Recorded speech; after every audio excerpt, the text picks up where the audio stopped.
Oh, yeah. Why, hello, ladies. This is my type of place. Hi. Oh, yeah. Look at that clay face. Lovely legs. Hi there, baby. Hello. You looking for a good time?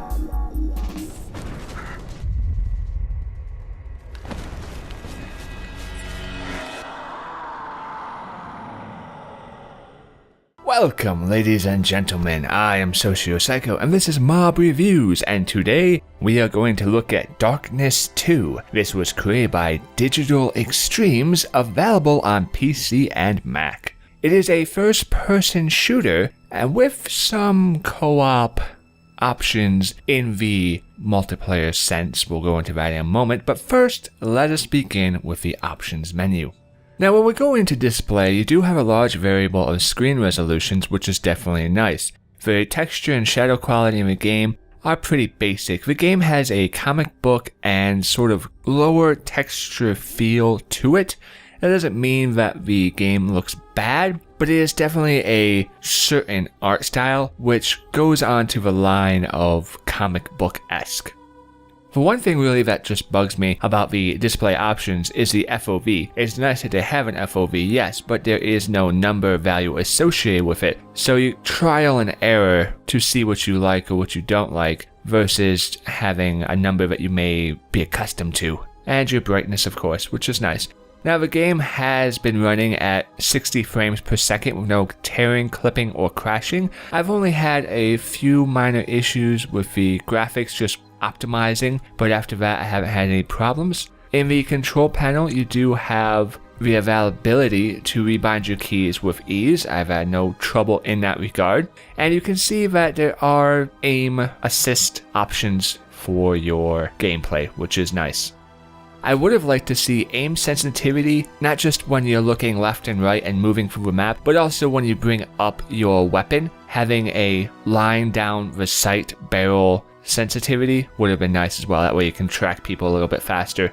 And when we go into the audio, you have all your audio sliders split up on different categories, as the game does have a strong narrational story tied into it, and the music and the action in the game is done very well together. The sound effects are really nicely done, and they convey a sense of combat, not just in your actions, but what's going around in the environment with you, and the music helps propel that to fit the different atmospheres needed perfectly, as well as the voice acting is done very professional, as we'll get into when it comes to story. So first off, we'll talk about the different options you do have in the multiplayer. There's not going to be that much of a scene, but if you do get this game with somebody else or know somebody who has it and wants to play with it, you do have certain missions, whether it be a campaign or a hit list, which would be individual missions, which you can bring up. Now the campaign is very important to note because the campaign is actually separate from the single-player campaign game. The multiplayer co-op campaign is a completely different character layout. The story ties in lore-wise with the main story, but it is a different aspect. You can do a hit list or a campaign style play. And when you go into there, you do have this option to choose in between the different characters that you may wish to play as during the mission. These different characters do have different darkness powers, which make them play slightly different in combat, and you won't be as powerful or as fast a killing machine as you are in the single player campaign, but for some co-op action, it does do exactly what it needs to. And it is an enjoyable time, and there's plenty of content there. The only issue is really finding somebody to play with if you're not going into it with the idea of playing with a friend. Now, another thing to note is that once you complete the game and you beat the campaign, you do have the availability for a New Game Plus, which means that you'll be able to play the game over again from the beginning or start at one of the chapters that you want to, with all the progress that you've already made in the character progression, meaning any skills that you've unlocked, you can now continue so you can play again in the first mission with all your skills maxed out. In most of the footage that I'm showing you, it won't have all the skills unlocked due to the fact that I lost the original progression file that I had so long ago. So let us begin with something simplistic, such as the story. The story is actually pretty good. It is very narrational heavy and driven. The whole point of it is the fact that you are host to a dark entity, a ancient evil that is slowly trying to take over your entire being, and you are a mob boss. But darkness is a ancient and evil power that is being sought by other people who wish to try to use it to their benefit. And so they go after you, and the story basically unfolds as you defending not only yourself but your empire against this villain who wants to take the darkness from you, which may or may not be a good thing. As the story progresses forward, little nuances of what is real and what is not real and how severe are these things really tie in pretty well. The story has a really emotional connection with the player. Now, it's not going to be something that you may think of as the best story ever because you're not building your character into a personal fashion, so there is a disconnect there. But the story aspect of a game is definitely one you can appreciate, as such as reading a good or fine book. You'll come to understand the character and see some of the weaknesses or insecurities that you yourself may have in the character as the story unravels and some of the mysteries unfold. Give you some shock and awes or curious figures and really interesting talking points to think about. Now, I'm not going to spoil anything for you here, but the clip I'm going to show you will portray how well done the voice acting actually is, as that's really the key. The voice acting in the game, I feel, is done in a very professional manner, and the writing has been done really well. Also, very important to note that if your first time playthrough or a second, you can skip all the cutscenes and talking dialogues very easily. So that's very important to note. It doesn't hold you back from getting into the combat as fast as you may want.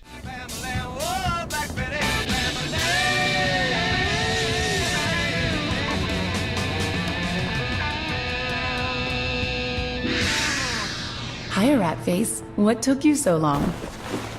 Jenny? Were you expecting some other girlfriend?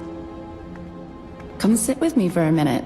I'd give you a free beer, but you're not even legal until tomorrow. I must be losing my fucking mind. I asked Giancarlo if I could take your birthday off. He tried to give me a hard time, but I gave him the Bambi eyes, and he caved. He says he's even going to bake you a cake. I was thinking maybe you could come over to my new place and we could watch a movie or something. Hello? Earth to Jackie? Are you okay? Jenny, is this real? Yeah, you and me, young and in love. Face it, you lucked out.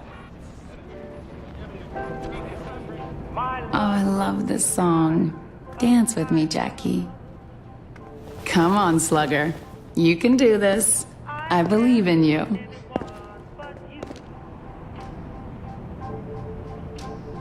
I don't know what this is, and I don't fucking care. I think about you every day, Jenny. Every minute of every day. You're so sweet, Jackie. Did I ever tell you that? You act all tough, but deep down, you're all heart, you know?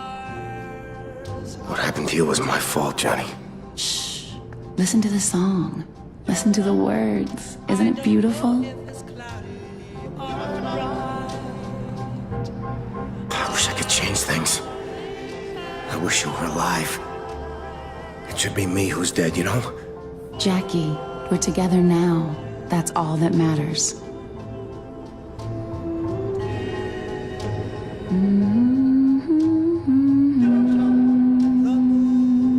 I still remember the first day I met you. All the other kids, they picked on me. But not you. You. You were my only friend. You saved me, and I let you die.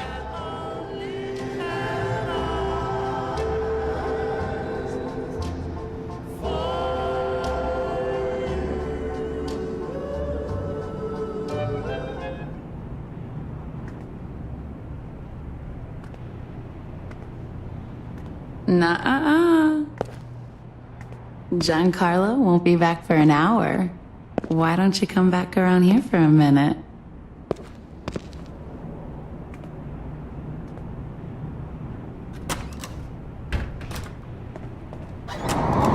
Jenny? Damn it. It deceives you.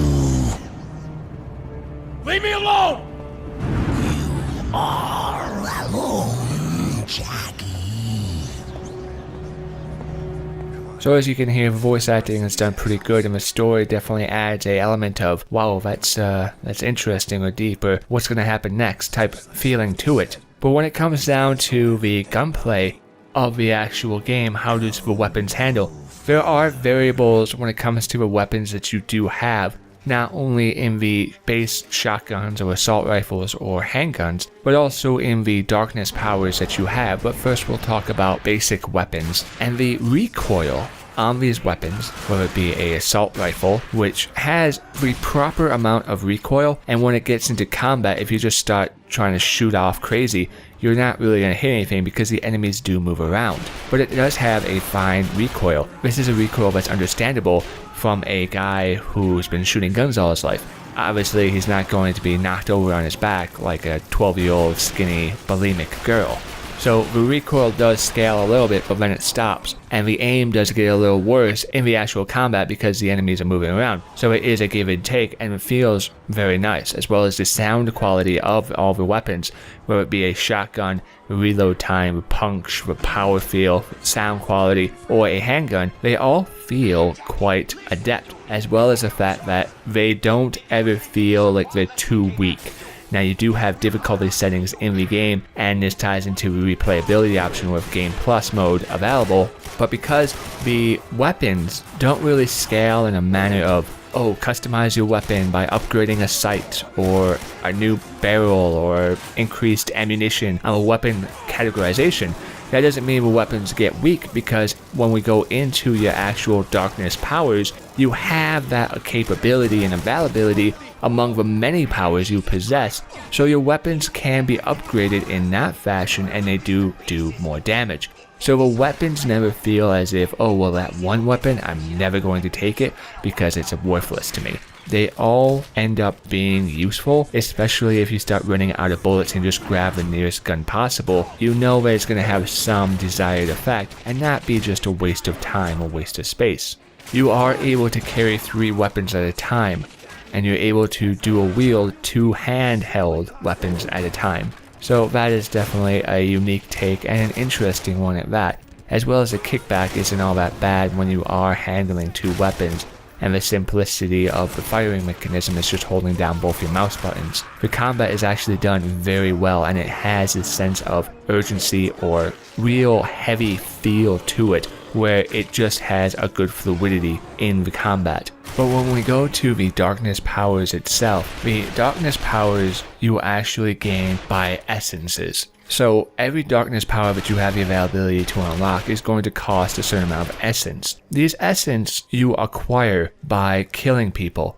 You can kill people in certain fashions, and that will give you more. So if you do a special move or a headshot on somebody, it may give you 20 or 30, where a standard kill will give you 10 or 15. There are also relics which tie into this very well. Relics, I don't want to say are really hidden, because the game doesn't feel as if I had to scavenge any time to find these relics. If you just actually look around a little bit, they're not hidden or really out of the way, and they're pretty easy to pick up. They will give a increase of essence as well, and from that you can easily get more points that you may wish to acquire. And as we're seeing here, some of the upgrades that you have available, whether it be throwing a Darkling, which is one of your pets that you can make, into an enemy or exploding them, or upgrading your ability to slash and cut your enemies with your tentacles. There is the Swarm, which stuns enemies in higher levels. The stun does also damage, and it will really take them out. Heart of Darkness, Jackie can see and shoot through walls to automatically trigger enemies. These are active abilities that do run on a cooldown, so you can't just keep spamming them or anything like that. It has a real good balance in how it actually plays out, and as you can see here, there are the upgrades in the weapon capability as well. and more increased execution styles. So not only when you execute somebody do you do a special move on them with your tentacles, it gives you health, but also ammunition or reduces the cooldown of your other abilities. The game has different characteristics which all tie in to itself. So the combat becomes more fluid as you progress through the game. And to keep this balanced, if you play the game on the second hardest difficulty on the first time through and you gain half his abilities, maybe on the next time through, you'll up the difficulty and you'll find either more of a challenge. But I've never felt as if the combat was not rewarding me. The combat is actually very fair, and there are times due to how the combat progresses that there are enemies which can be really annoying. There is a good variation of the different types of enemies in the game, whether it just be basic grunts that come at you in hordes, 6 to 10 at times, usually 3 to 4. But when you get through and start progressing later on in the game, you're getting hit with enemies which are using pretty good tactics. They'll hide behind cover. If an enemy gets hit, then the other of its fellows will move around. And some of these enemies will have light cannon guns or flash UV style grenades. And the whole point of the darkness is not to get actually hit or your powers severely weakened as well as your health when you're actually put into the light.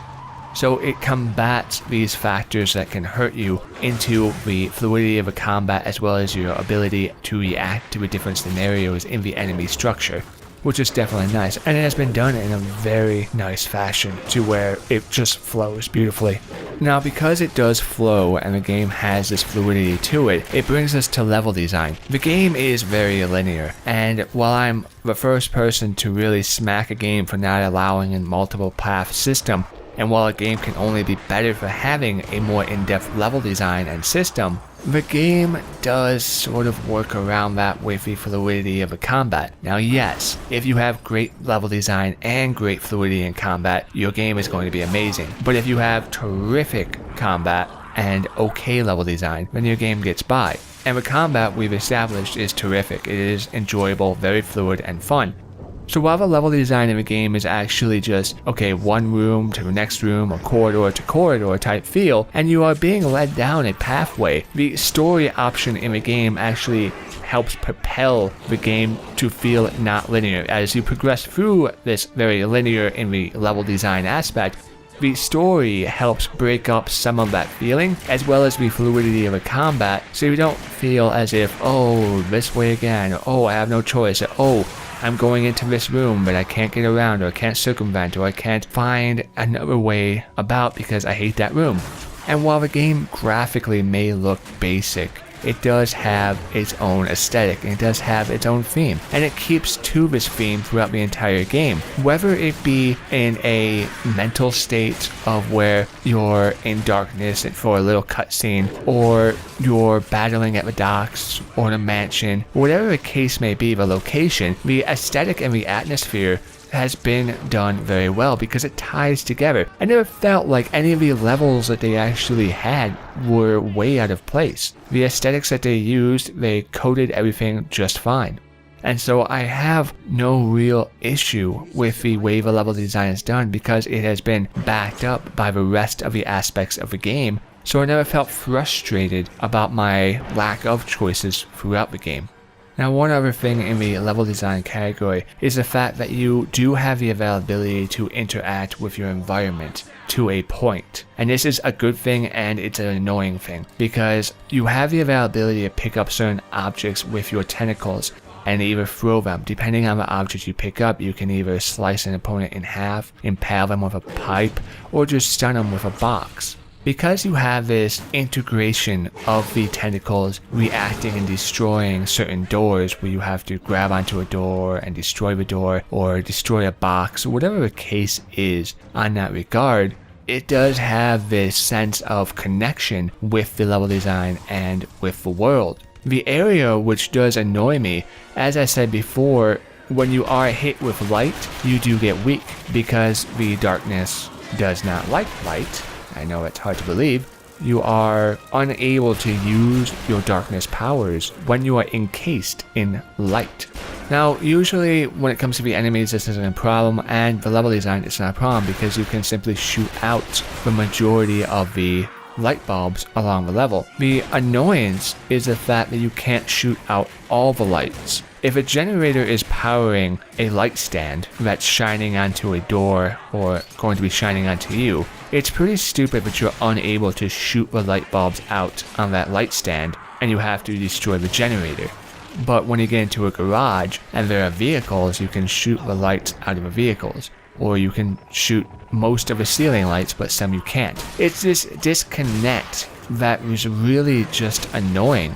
It's not game breaking, but at times it is really inconvenient, and it would have been nice if they just allow the player to have that little extra bit of freedom and not tie them down as much.